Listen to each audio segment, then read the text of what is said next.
Hi there, it's Kevin with the Rogue Market here with an Oathbreaker discussion and analysis.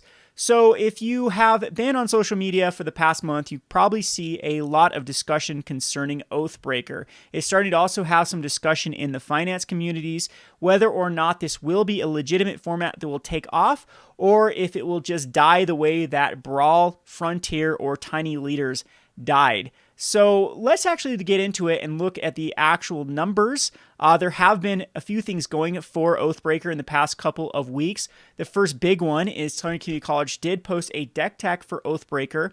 And secondly, some of the sites like archideck.com are starting to have a lot of activity with Oathbreaker. So first of all, just let me explain what Oathbreaker is. Oathbreaker is another singleton format that was similar to what Brawl wanted to be. However, I think what really was the death of Brawl was the card pool was just too limited for Brawl to succeed, and it was something that was kind of forced on the community. It didn't really have any meaningful changes from Commander, so why would you play Brawl when Commander exists? Yes, you could use a Planeswalker as your general in Brawl, but it was just a tone-deaf format. No one really liked it. I think the big nail in the coffin for Brawl was when they actually tried one at a GP, a tournament, and one person showed up and was declared the winner by default, and then the format was dead after that. So in my opinion, this format is different enough from Brawl that it has the opportunity to succeed, and I'll try to defend my analysis here as we go through the video. So Oathbreaker is a 60-card singleton format where instead of a legendary creature, you choose a Planeswalker as your Oathbreaker or your general. It goes in the command zone, has very similar rules to Commander, with casting it from your command zone and the command zone tax, and you also choose a signature spell to pair with your Oathbreaker. So Southern Community College, for example, has chosen Arlen Cord, and Moonmist being the signature spell. Now, I think this gives the format such unique game style that it is different enough from Commander that it doesn't suffer from, well, we might as well play Commander if Brawl exists, that it gives it a different angle. And the life totals are also different. You start with 20 life and not 40 life, so the format is inherently a lot more aggressive, and you need to protect yourself. You just can't rely on Commander. You have a lot of wiggle room to play more combo pieces and mana ramp and big spells. This is a format, a multiplayer format, where you definitely have to go on the defensive early. After playing a few games, especially against decks like Arlen Cord that are incredibly aggressive, you absolutely need to be running some sort of ways to protect yourself, or you will get overrun. You also can abuse cards like Ancient Tomb, and Ancient Tomb costs double the amount of life in this format that it does in Commander, as 2 life is very, very relevant. They've also banned cards like Soul Ring and Mana Crypt and Mana Vault, which should have been banned a long time ago in my opinion in Commander, but I mean, it's too late now that Soul Ring's been printed a bazillion times in pre-constructed decks for them to ban that. So it has a lot of the less swingy openers where someone just goes turn 1 Soul Ring. We've all played against that in Commander, and it leads to a very streamlined experience, and so far so good in my opinion. I thought that I built some broken decks that were just overrun by people running some aggressive decks or just running a lot of control cards like counter spells, and even Lightning Bolt is actually very good in this format. In Commander, it's just kind of meh. In this format, very, very good. So anyway, I digress with talking about Oathbreaker. Let's get into the more financial aspects and the reasoning why I think that Oathbreaker does have legs. So a couple of things. First of all, I did a tweet that just tweeted out that, wow, I've been selling a lot of Oathbreaker decks, and I think it's one of my most viewed and most retweeted and just a lot of engagement tweets. People have been just going crazy over a tweet that has said, wow, I've built a lot of Commander or a lot of Oathbreaker decks in the last couple of days. So anecdotally, my play group, which does include a lot of Commander players, does include a lot of casual players, plus a play group in the city over from us. So we have a city about 50 miles away from us that does not have a local game store. So they come to us for their single cards and for their orders. They have been playing a lot of Oathbreaker as well. So both of the casual communities that I am indirectly or directly associated with have been playing a lot of Oathbreaker, have been building a lot of Oathbreaker. And if they, the casuals, have heard about this format and are playing this format, then that is a good sign in central Utah that even this format has been taking off. I've talked to some people in the greater Salt Lake area, and this also seems to be a very, very popular format among casuals. So let's just talk about casuals versus competitive players to begin with, and why I would think that Tiny Leaders and both Frontier fell short.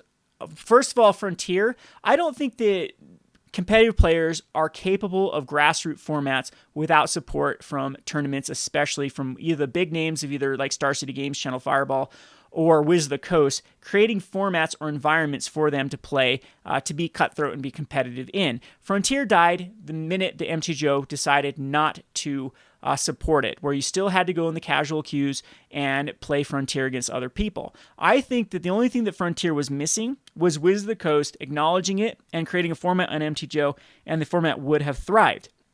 So competitive players absolutely need to have support. They need to have justification to play their format, and without Wiz of the Coast, without these bigger names that are creating environments for them, it just dies. So the next one is Tiny Leaders. Tiny Leaders tried to be just a wonky format that was too narrow, tried to be competitive. They had tried to have a 1-versus-1 theme to it, and it just became a format for no one. I thought it was very clunky at the time period of when they printed the, I don't believe there was a Sultai commander that was legal. There was a lot of cards that needed to be aggressively banned. The people that were around the Tiny Leader organization, like what did they do? They copyrighted the name. They tried to stifle people from talking about the format, which is the stupidest thing ever if they want a format to grow.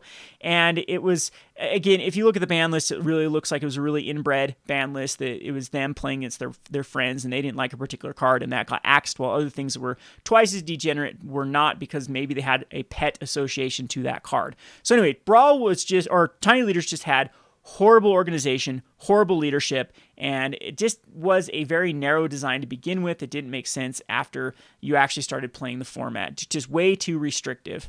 So I don't think that Oathbreaker has any of those problems. It doesn't need Wizard support. Commanders prove that. In fact, Brawl was a pushed version of this Oathbreaker type format, and the grassroots, the casuals just rejected it. However, the casuals for this one have seemed to embrace it with open arms. So there's my kind of anecdotal evidence, and as well as my analysis for the format.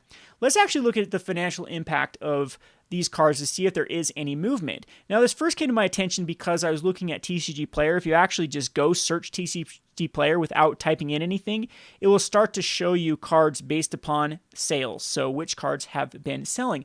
And I was very surprised to see Moon Mist and Full Moon Rise and a couple of the werewolves from Innistrad actually be just a few pages down in sales. Now, their price hadn't moved substantially, just maybe a few cents here and there. But as far as sheer sales numbers, a bunch of these actually made the top 50, which is impressive for cards when we have a brand new set like War of the Spark that is still selling like hotcakes. We have the War of the Spark Japanese version, which is leading to a lot of sales for the alternate arts.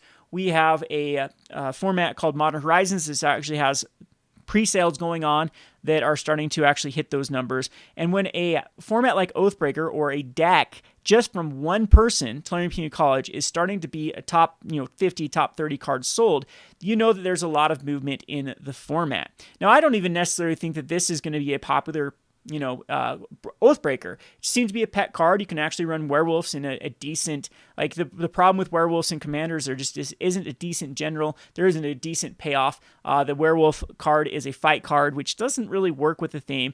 Arlen Cord, however, is very much a flavorful werewolf general. And so, you can play these type of cards and have some nice little synergies. But as far as tier, I don't think this is a tier deck. We don't even have a tier list. I always scoff at people when they talk about how a card doesn't fit in competitive commander, so therefore don't invest in it. Competitive commander is a fraction, is a tiny, tiny, minuscule amount of players compared to the overall casuals that play Commander. So I'm thinking that this format is going to have a very similar trend. All right, so let's get into it. Let's look at Arlen Cord. So again, not a lot of movement here, but there is a bump. This doesn't look like it's statistically relevant, but if you actually compare the price bump plus the amount of cards that have been sold, if you actually search Mythics on TCG Player, you don't have to go very far until you actually see that Arlen Cord has been selling. There are other versions of Arlen Cord, like the From the Vault Transform, that also are starting to see some movement, and the foil version. So this is a bump, not a very statistically significant bump, but it is a bump nonetheless. Let's go over to Moon Mist. A slight little bump here, but let's go over to the foil version. And we do see another bump in Moon Mist after the Tulare Community College video. So another 20-cent bump, which ends up being about a little like 8% increase of Moon Mist since that video, which is statistically relevant in the scope of things from a set as recent as Innistrad, yes, a foil common. In my opinion, though, this is statistically relevant. Huntmaster of the Fells has a little bump after the Tulare Community College video. The From the Vault Transform does not, though. So it's the original that is having that little bump. Take that for what it's worth. We have Mayor of Averbrook has that exact same bump of going up from $2.20 to about $2.50. You can see that Card Kingdom has raised all of their prices on every single one of these cards. Look at that, all the way up to $11.99 on Card Kingdom for the Huntmaster Fells. So that shows me that this card not only sold out once, but sold out multiple times when they did this 8 of copy. You actually come over to Card Kingdom, 0 copies. I think this is a better indicator of how the format is actually selling is the Card Kingdom data. For whatever reason, actually it's the genius marketing by Card Kingdom, casual shop at Card Kingdom like crazy. Let's just check out Huntmaster, or let's just check out Moon Mist, for example, over. Let's just go to the normal, see if they have a copy in at Card Kingdom. So they still have it for 25 cents. It looks like they still have plenty in copy for Moon Mist. Moon Mist, though, is a common from Innistrad. That's not surprising. Let's go over to Card Kingdom. They've bumped up to $5.49. Out of stock for the From the Vault Transform version. Let's go back over the Shadows over Innistrad version. Card Kingdom is $4.99 comparatively to $3.64. 5 in carts. They have less than 8 available, which for a vendor as large as Card Kingdom with a set as new and recent as Shadows of Innistrad, that indicates there's been a lot of sales, and they've increased it probably. I bet they were pretty comparatively, maybe $2.99 or $3.99, gone up to $4.99. So however their algorithm works of how many cards sold, they bump it up a certain percentile. Card Kingdom has sold enough copies that this is quite substantially more now, 40% more than TCG Mid. And their buy list has been increased to $2.50 for Arlen Cord. So take that for what it's worth with the Card Kingdom metrics. So let's just take a look at a few others here. Mayor of Averbrook was another one that was showcased. This went up from $2.20 to $2.30. The Kieran Outlaw had a little bit of a bump from about $1 to $1.10. Let's go over to Card Kingdom one more time. Out of stock of this particular werewolf. This shows to me an insane amount of movement. Come down here. A lot of these probably else have a lot of movement. Last but not least, let's look at Ulrich, which has basically double the price on Card Kingdom that it's going for TCG Mid. And also we have a 90 cents to about $1 increase, so a 10% increase on Ulrich, with Card Kingdom paying an aggressive, look at that. We have almost an arbitrage opportunity with Ulrich, Card Kingdom buying for 90 cents and being sold for $1 on TCG Mid. Let's go over and check out, go back to that. Let's go over and check out the TCG Mid and see exactly where these are selling at, and see if there is I got to leave a storefront here. And see where, if we do have the opportunity for arbitrage. Yeah, there's some interesting arbitrage. You can actually find enough cards from these particular vendors to make it worthwhile. Now, keep in mind that this is a game changer for MTG Finance, because buyouts are a lot easier to do. In the past, there was no way to buy this 45-cent card, and now if let's say Ulrich spikes up to like $7, this would be an actual card you could do. You could pay the 45 cents and the 78-cent shipping and get a card for $1.20, and I think that's going to be very relevant for eating up these cards that tend to linger on TCG Player for a long time, until it's really worth it to find other cards to make a $2 package. You no longer have to do a $2 package through a specific seller. Let's look at 4 more to get a better understanding. So look at this. This looks like there's a bit of an arbitrage opportunity if Card Kingdom does increase their buy list a bit more. You could actually buy these copies and then just buy list them to Card Kingdom and get a bit of an increase there. I'm not saying that's worth your time, but the opportunity is almost there, which is showing me that Card Kingdom is actually selling these at a faster rate than TCG Player, but that TCG Player should be catching up when people are, coming over to Card Kingdom and finding that you can't even buy one from Card Kingdom. So very, very interesting with the Tolarian Community College cards that they've sold out on Card Kingdom, which again is a very good sign for the format as a whole. So I think that I've established that there is movement. We saw movement with Frontier. We saw movement with Brawl. We saw movement with Tiny Leaders. I get it. This could be another flavor of the week, another trend that just falls flat within a month or two. I personally do not see that happening. In fact, I am so confident in this format that I am dropping Pauper from the Rogue Roundup. So you will no longer see Pauper cards on the Rogue Roundup. Instead, I'm going to be using that 5th slot to be talking about an Oathbreaker card. Now, I'm hoping that a site like EDH Rec forms for Oathbreaker. If so, we'll have some sheer data to work off of, and that will allow us to get ahead of trends. But right now, we still do have Archidect.com that is pretty good for looking at Oathbreaker decks, and other people have actually started to compile some sheer data. So this is over at Reddit. Let me zoom in for you. Of some of the sheer data of decks they've been able to scrape together, of decks that are starting to see Oathbreaker. Now, Jace might be a meme. Jace, Wielder of Mysteries, has a treasure hunt combo. So Jace, Wielder of Mysteries states that if you draw a card and you have no cards left in your deck, instead of losing the game, you win the game. And if you run treasure hunt as the signature spell, that's a turn 5 guaranteed win if no one actually interacts with your Jace. It's a one-trick pony. The shell is kind of awkward. I don't suggest you trying to do it. And if people see that you're open with that, there's no way to protect yourself. Aggro decks can just easily gang up on Jace and kill Jace. However, there are some other ways that people have built with signature spells with Jace, being like windfall type decks where you draw a bunch of cards. Each player draws a bunch of cards and then run a bunch of control cards like Cyclonic Rifts and evacuation type cards. Then the next one is Nicol Bolas Dragon God. We're going to see this with every new set. We're going to see the latest Planeswalker be the Brawl, and it might actually spike up cards like Teysa did. So Teysa, Hapatra, Feather have been cards in the recent past that have spiked up cards that go in those particular decks. Always be looking for synergies with Planeswalkers that work in Oathbreaker, especially signature spells.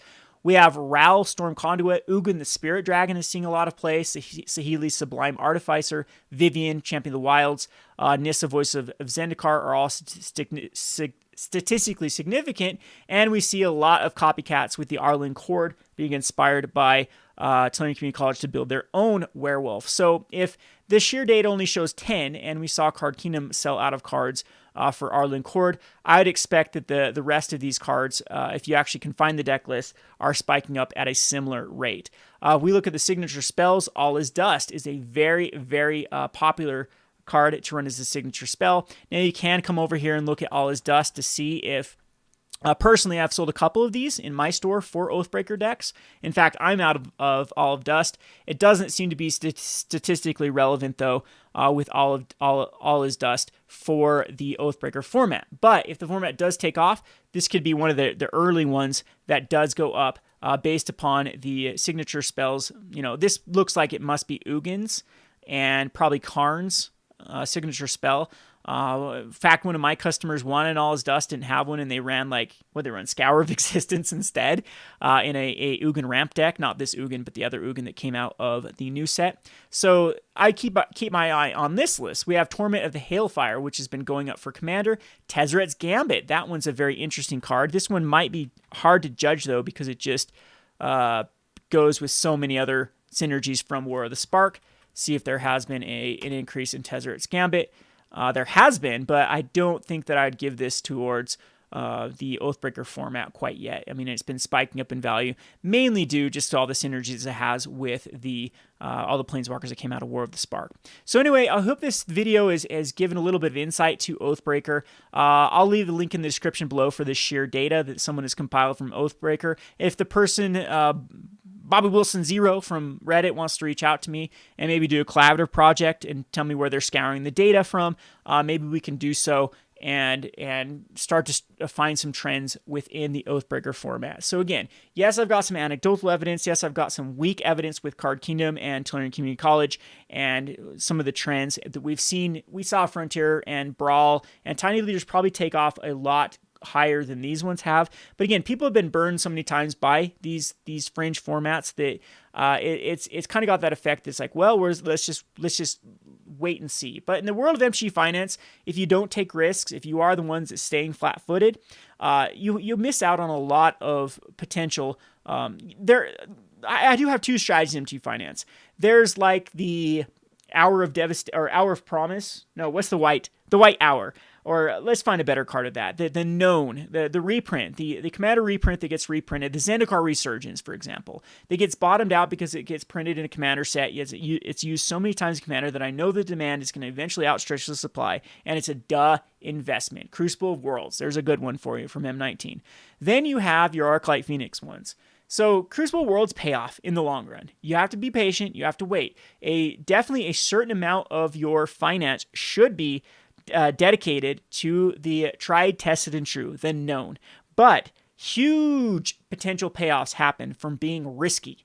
And that's where you get the Arclight Phoenixes. That's where you get these cards that have the potential of,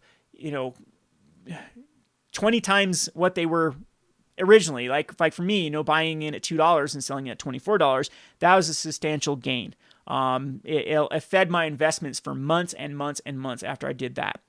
And I think that you should always be looking for those particular opportunities, and they come once in a blue moon. This is a format where you have the opportunity to get in early. If you could go back in time and get in on Commander before it actually took off, you would have some massive gains in those particular cards. And I think that I would suggest, at least at the bare minimum, listening to the banter, or not the banter, the chatter about this format, and really looking to see at your local game scene if it is starting to take off, and if so, if everything is leading up to this is going to be a format that survives the test of time, it is time to get in on these particular cards. All right, rambled for a long time for a Rogue Market video, but I thought it would just be interesting. We'll get back to the Rogue Roundup. I'll be doing one for this week, and I will be choosing a card specifically for the Oathbreaker format in the place of Pauper. Pauper's just not in a good place right now. They really need something to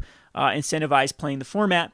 I think that incentivization will come from, is that a word? Will come from when Modern and Standard become, we have another cycle where they're both incredibly expensive, and people will inherently just go to Pauper because of expense, and we'll see another boom in that. But that's another story for another day.